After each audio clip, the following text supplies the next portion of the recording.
पर सर्वप्रथम मैं उन तमाम महापुरुषों, वीर वीरांगनाओं, वीर शहीदों और उन तमाम महापुरुषों को नमन करता हूं जिनके संघर्ष और त्याग की वजह से आज ये 3 रंगों से सुशोभित तिरंगा यूं खुले आसमान में लहरा रहा है। और आज के इस गणतंत्र दिवस के अवसर पर मैं विद्यालय के सभी अध्यापकगण, ग्राम पंचायत के प्रतिनिधि, सभी ग्रामवासी और विद्यालय के बच्चों को हार्दिक शुभकामनाएं देता हूं। देखिए, किसी भी दिवस को मनाने का एक विशेष उद्देश्य होता है और हर दिवस की एक विशेष थीम होती है।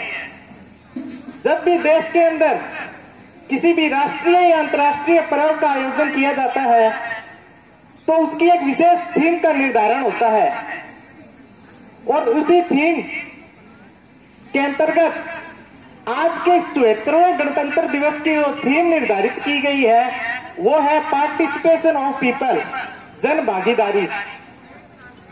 यानी कि आज के अवसर पर कहीं भी कोई कार्यक्रम किया जा रहा है और उस कार्यक्रम में हम जन भागीदारी पर चर्चा नहीं करते हैं तो शायद उस कार्यक्रम का जो उद्देश्य है वो पूर्ण नहीं हो पाएगा।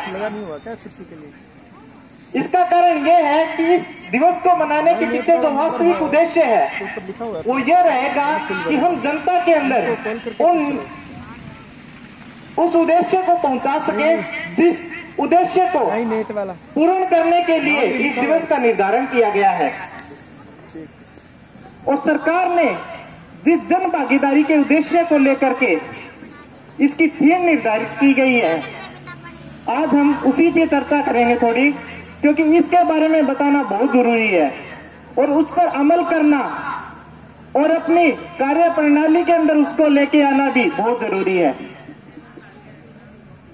देखिए कि जिस प्रकार पता है कि भारत कभी विश्व गुरु कहलाता था, तक्षशिला, विक्रमशिला, नालंदा जैसे विश्वविद्यालयों ने भारत को वो विश्व गुरु की उपाधि दिलवाई। वो भारत जहां पर कभी विज्ञान के क्षेत्र में भास्कराचार्य द्वितीय और आर्यभट्ट ने कार्य किया, जहां के प्रतापी शासक अशोक और चंद्रगुप्त मौर्यों ने इस देश के शौर्य को और भी बढ़ाया, आज उसी भारत को विश्व शक्ति और विश्व गुरु बनाने के लिए हम क्या अपना योगदान दे सकते हैं, वही जन भागीदारी है। राष्ट्र निर्माण और राष्ट्र के विकास में हम बात करें कि सिर्फ सरकार का कार्य है कि वो किस प्रकार इस देश को एक विश्व शक्ति या महाशक्ति बनाएगी। हम बात करते हैं कि भारत की सरकार, भले ही वो सरकार किसी भी दल की हो, चाहे बीजेपी की हो, कांग्रेस की हो या अन्य किसी दल की, उसका कार्य सिर्फ हम ये निर्धारित कर देते हैं कि वो इस देश को विश्व शक्ति बनाएगी या इस देश की जो समस्याएं हैं या जो इसके उद्देश्य है उनकी पूर्ति सिर्फ सरकार के कंधों पर हम डाल देते हैं। वही पंचायत सत्र की बात आती है तो हम ग्राम के विकास को सुनिश्चित करने का दायित्व सिर्फ पंचायत पर डाल देते हैं। इसी विचारधारा को बदलने के लिए जन भागीदारी का कंसेप्ट लाया गया है, यानी कि आप जिस भी क्षेत्र में हो, भले ही आप किसान हो, आप एक अध्यापक हो, आप सैन्य क्षेत्र में हो, आप चिकित्सा के क्षेत्र में हो या आप एक विद्यार्थी हो, आपके कर्तव्य क्या है, आपकी ड्यूटी क्या है और क्या आप उन कर्तव्यों को वास्तव में निभा रहे हो। अगर आप उन कर्तव्यों को ईमानदारी पूर्वक और पूरे त्याग और समर्पण के साथ निभा रहे हो तो आप इस देश के विकास के अंदर, इस देश को एक महाशक्ति बनाने की इस मुहिम के अंदर अपना योगदान दे रहे हैं। यही जन भागीदारी है। और यहाँ आज इस विद्यालय के अंदर इस कार्यक्रम का आयोजन किया जा रहा है तो हम विद्यालय के संदर्भ में देखेंगे कि विद्यार्थियों के द्वारा इस जन भागीदारी के अंदर अपनी भूमिका किस प्रकार सुनिश्चित की जा सकती है, जरूरी है, क्योंकि किसी भी राष्ट्र का भविष्य वहां के विद्यार्थियों यानी कि युवा पीढ़ी पर निर्भर करती है। और भारत जैसा देश जहां कुल आबादी का 70% से अधिक हिस्सा युवाओं का है, अर्थात वो युवाओं का देश है और इतनी जनसंख्या युवाओं की होने के बाद भी हम कहें कि हम विश्व शक्ति नहीं बन सकते, तो ये एक सोचने का विषय है।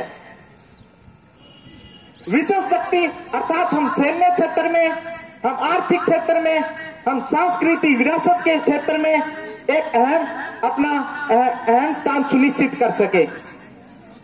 तो विद्यार्थियों की क्या भूमिका रहेगी, हम इन पर चर्चा करेंगे। देखिए, अकादमिक शिक्षा है, यानी कि स्कूल में मिलने वाली शिक्षा, आप उसमें बेहतर कर रहे हैं, इसमें कोई संदेह नहीं है। लेकिन इसके अलावा एक अन्य शिक्षा भी है, जो कि है नैतिक शिक्षा। सबसे महत्वपूर्ण है। नैतिक शिक्षा के बिना अकादमिक शिक्षा हमेशा अधूरी रहेगी। और भारत जैसे देश में, जिसमें नैतिक शिक्षा पर प्राचीन काल से जोर दिया गया है, यानी कि नैतिक शिक्षा अनिवार्य है। और वो नैतिक शिक्षा क्या है कि आपका व्यवहार विनम्र हो, आपका व्यवहार ऐसा हो कि शांति प्रिय हो, आपका व्यवहार ऐसा हो कि पूर्ण ईमानदारी के साथ आप कार्य करते हो। आप पढ़ाई कर रहे हो तो आप पढ़ाई पूरी ईमानदारी के साथ और एक उद्देश्य को लेके कीजिए। आपका एक उद्देश्य